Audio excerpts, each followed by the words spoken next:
अस्सलामुअलैकुम नाजरीन, कैसे हैं आप लोग। उम्मीद है कि आप लोग खैरियत से होंगे। आज हम इस वीडियो में बात करेंगे कनाडा स्टूडेंट वीज़ा के बारे में, बायोमेट्रिक्स के बारे में, कनाडा पीआर के बारे में, मीन्स के परमानेंट रेजिडेंसी के बारे में, और इसके अलावा वर्क परमिट वालों के लिए भी बात करेंगे। आज हम इस वीडियो में सब कुछ डिटेल से डिस्कस करेंगे। वीडियो बहुत ही इंफॉर्मेटिव है स्टूडेंट के रिगार्डिंग। वीडियो की जानना बढ़ने से पहले आप लोगों से मेरी गुजारिश है कि मेरे चैनल को सब्सक्राइब कर दें ताकि हर आने वाली लेटेस्ट इन्फॉर्मेशन आप तक पहुंच सके, और वीडियो का अंत तक लाजमी देखेगा ताकि कोई भी स्टेप मिस ना हो जाए, क्योंकि वीडियो बहुत ही इन्फॉर्मेटिव है। चलिए वीडियो की जानना बढ़ते हैं। सबसे पहले हम बात करते हैं बायोमेट्रिक्स के बारे में। बहुत से लोगों की क्वेश्चन है कि जो विजिटर वीज़ा है, जो उन्होंने विजिट वीज़ा के लिए अप्लाई किया था, और इसके अलावा वर्क परमिट वाले हैं, क्या वो किसी और कंट्री में जाकर अपनी बायोमेट्रिक करवा सकते हैं।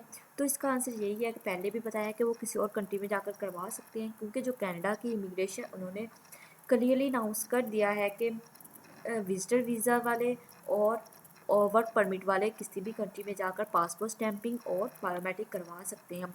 अब हम बात करते हैं कि कौन से लोग हैं जो वहाँ पर जाकर मिल के किसी और कंट्री में जाकर, दुबई हो गए, नेपाल हो गए, या फिर किसी और कंट्री में जाकर अपनी बायोमेट्रिक करवा सकते हैं।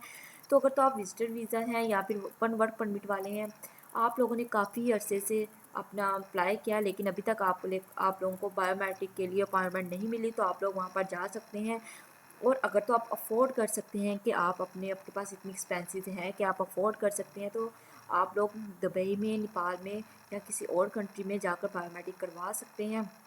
इसके लिए आप अपने एजेंट से कंसल्ट करें, वो आपको अपॉइंटमेंट ले देगा, आप वहाँ पर जाकर अपना बायोमेट्रिक करवा सकते हैं। इसके लिए इंपॉर्टेंट चीज़ यही है कि अगर तो आप लोग अफोर्ड करते हैं, अगर तो आप लोग के पास इतने एक्सपेंसिव नहीं है, आप अफोर्ड नहीं कर सकते, तो आप लोग वेट करें थोड़ा सा जब तक वीएसी ओपन नहीं हो जाती। बहुत से स्टूडेंट्स ऐसे हैं वो कह रहे हैं कि हमें पेमेंट लिंक नहीं आ रहा है। तो इसकी रीज़न यही है कि जो आप लोगों ने फिल करना था, फॉर्म फिल करना था, वो आप लोगों ने सही तरह फिल नहीं किया, तो इसलिए आपकी जो पेमेंट लिंक नहीं आ रहा, उसको भी आप अपना ठीक करके अपना पेमेंट लिंक आपको आ सकता है। जो पेमेंट लिंक की ड्यूरेशन होती है वो 10 डेज़ होती है। जब आप उसके लिए अप्लाई कर देते हैं तो आपको 10 डेज़ के अंदर अंदर पेमेंट लिंक आ जाता है। लेकिन बहुत से स्टूडेंट्स ऐसे हैं जिनको 1 मंथ भी लग रहा है। बात करते हैं कि स्टूडेंट्स ये भी पूछते हैं कि जो वीज़ा है वो स्टैम्प होकर कितनी देर बाद आ जाता है। तो इसकी कुछ स्टूडेंट्स के तो बहुत लेट आ रहे हैं। इसकी रीज़न यही है कि उनके पास बहुत सा बैकलॉग्स पड़ा हुआ है, उनके पास बहुत सी फाइल्स हैं जिनको उन्होंने हैंडल करना है। ऊपर से वहाँ पे क्रिसमस की और न्यू ईयर की वेकेशन चल रही है, जिसकी वजह से काम बहुत स्लो हो रहा है। वो अपने काम पे कंसंट्रेट नहीं कर रहे, वो अपने घर से काम कर रहे हैं। इसके अलावा वहाँ पे लॉकडाउन भी लगा हुआ है, इसलिए उनके पास बहुत सारी फाइल्स पड़ी हैं और वो अपना काम ध्यान से नहीं कर पा रहे, इसलिए लोगों स्टूडेंट्स के डिले हो रहे हैं। लेकिन मोस्टली जो इनका टाइम लगता है स्टैंपिंग होने में, जो आपका वीज़ा स्टैंप होने में, उसमें 20 वर्किंग डेज़ लगते हैं। इसके 20 जो वर्किंग डेज़ है उनके अंदर अंदर आपको आ जाता है। वो भी वर्किंग डेज़, अगर तो वो वर्किंग डे है तो ही 20 वर्किंग डे ही काउंट करने हैं। उनके अलावा कुछ स्टूडेंट्स के ज़्यादा देर भी हो जाती है, लेकिन मोस्टली स्टूडेंट्स के 20 वर्किंग डेज़ के अंदर अंदर जो पासपोर्ट स्टैंप होकर आ जाता है। अब हम बात करते हैं रीस्केड्यूल अपॉइंटमेंट के बारे में। बहुत से स्टूडेंट ऐसे इनके क्वेश्चन है कि हमारा बायोमेट्रिक हो गया लेकिन फिर हमें जो बायोमेट्रिक की मेल आ गई है, तो उससे बड़ी होने की ज़रूरत नहीं है।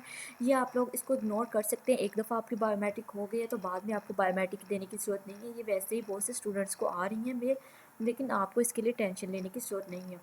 बहुत से स्टूडेंट्स के क्वेश्चन और भी हैं, वो ये हैं कि वो कह रहे हैं कि हमारी बायोमेट्रिक थी लेकिन किसी वजह से वो कैंसिल हो गई, हम नहीं दे पा रहे, तो हमारी दूसरी नेक्स्ट टाइम अपॉइंटमेंट कब आएगी। तो इसके लिए उन्हें वेट करना होगा, क्योंकि पहली दफ़ा उन्हें एक चांस मिला था तो उन्होंने वो स्किप कर दिया, वो उनका चांस मिस हो गया। तो नेक्स्ट चांस के लिए उनको वेट करना होगा, क्योंकि उनके पास ऑलरेडी बहुत सी फाइल्स हैं। पहले उनके लिए मैनेज करना बहुत मुश्किल हो रहा है। बहुत से स्टूडेंट्स की अभी अपॉइंटमेंट नहीं हुई, उनको मिली ही नहीं है। ऐसे उनकी क्लासेस स्टार्ट होने वाले, लेकिन उनके बायोमेट्रिक अभी तक उनकी अपॉइंटमेंट नहीं आई। तो इसलिए जिनकी कैंसिल होगी एक दफ़ा, उनको भी कुछ वेट करना होगा। इसके अलावा स्टूडेंट्स बहुत से ऐसे हैं वो कह रहे हैं कि जो सब कुछ नॉर्मल होने में कितनी देर लगेगी, बायोमेट्रिक्स जो पहले हो रही थी वो नॉर्मल होने में कितनी देर लगेगी, सब कुछ कितनी देर में ये वीज़ा के रिगार्ड नॉर्मल होगा। तो इसके लिए यही है कि जैसा कि आप लोगों को पता है कि 2020 में जब मई में लॉकडाउन लगा था, तो उससे पहले भी स्टूडेंट्स ने मई इनटेक के लिए पहले अपनी फाइल सबमिट करवाई, उसके बाद सितंबर इनटेक के लिए भी करवाई, अब जनवरी इनटेक के लिए भी करवाई। तो मीन्स कि उनके पास 3 इंटेक्स की फ़ाइल्स पड़ी हुई हैं और उनके पास बहुत ज़्यादा बर्डन है, जिसकी वजह से उनके बहुत ले हो रहा है। पहले भी जब उनके पास एक इंटेक की फ़ाइल होती थी उसमें भी 20 से 25 दिन लग जाते थे, लेकिन अब तो उनके पास 3-3 टेक्स की पड़ी हुई हैं, तो इसलिए उनके पास टाइम कम कम है, उनके पास फाइल्स बहुत ज़्यादा हैं, इसलिए ये नॉर्मल बात है कि वो हर काम डिले हो रहा है और हर काम को नॉर्मल होने में कुछ टाइम लगेगा। इसके अलावा बात करते हैं ऑनलाइन क्लासेस के बारे में और डेफर के बारे में। दोनों बहुत ही कन्फ्यूजन वाले क्वेश्चन हैं, बहुत से स्टूडेंट्स बहुत कन्फ्यूज हैं कि वो क्या करें।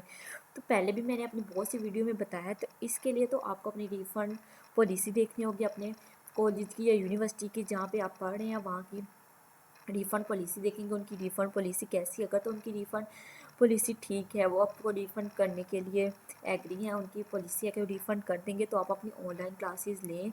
फॉर एग्ज़ाम्पल अगर तो आप लोगों की जो बायोमेट्रिक है वो जनवरी के लास्ट वीक में है और आपकी जो क्लासेस हैं वो जनवरी के फर्स्ट या सेकंड वीक में है, तो इस सूरत में आप क्या करें, आप अपनी पहले रिफ़ंड पॉलिसी देखें और इसके बाद अपनी ऑनलाइन क्लासेस लगाएं। अगर तो आपकी ठीक है रिफ़ंड पॉलिसी, तो आप अपनी ऑनलाइन क्लासेस लगाएं। जब आप फॉर एग्ज़ाम्पल आपकी जनवरी के लास्ट वीक में आपकी बायोमेट्रिक हो जाएगी, उसके बाद 20 से 25 दिन के बाद आपका डिसीजन आ जाएगा। फिर आपकी जो पासपोर्ट स्टैंपिंग में कुछ डेज़ लगेंगे, तो इस तरह मार्च में ऑलमोस्ट अगर तो आपका डिसीजन पॉजिटिव आता है तो आप मार्च तक आपका सब कुछ ठीक हो जाएगा, आप कनाडा ट्रैवल कर सकेंगे। इस दफ़ा कनाडा वालों ने ये भी कहा है कि अगर तो आप लोग कॉलेज या यूनिवर्सिटी आपको ऑनलाइन क्लासेस ऑफर कर रहा है तो इसके बावजूद भी आप लोग कनाडा ट्रैवल कर सकेंगे। इस तरह अगर तो आप ऑनलाइन क्लासेस लेते हैं तो आप मार्च तक ट्रैवल कर पाएंगे। अब हम बात करते हैं डेफ़र के बारे में। डेफ़र के बारे में भी यही है कि अगर आप लोगों ने डेफ़र करवा दिया मई में, उसकी भी आप लोगों की बायोमेट्रिक फरवरी में होती है, आपकी बायोमेट्रिक हो जाती है। उसके बाद आप लोग का वीज़ा स्टैंपिंग में भी 2 मंथ लग जाएंगे। अप्रैल तक आप लोग कनाडा ट्रैवल कर सकेंगे। ये भी आप लोगों के लिए बेटर है, लेकिन जो जनवरी वाला है वो ज़्यादा बेटर है। इस तरह आपका जो टेक है वो मिस नहीं होगा, आपको ज़्यादा वेट नहीं करना पड़ेगा। अगर तो रिफ़ंड पॉलिसी अच्छी है तो आप ज़रूर ऑनलाइन क्लासेस ले आएँ, और तो आपकी रिफ़ंड पॉलिसी अच्छी नहीं है तो आप लोग डेफर करवा सकते हैं। ये आपका अपना डिसीजन है।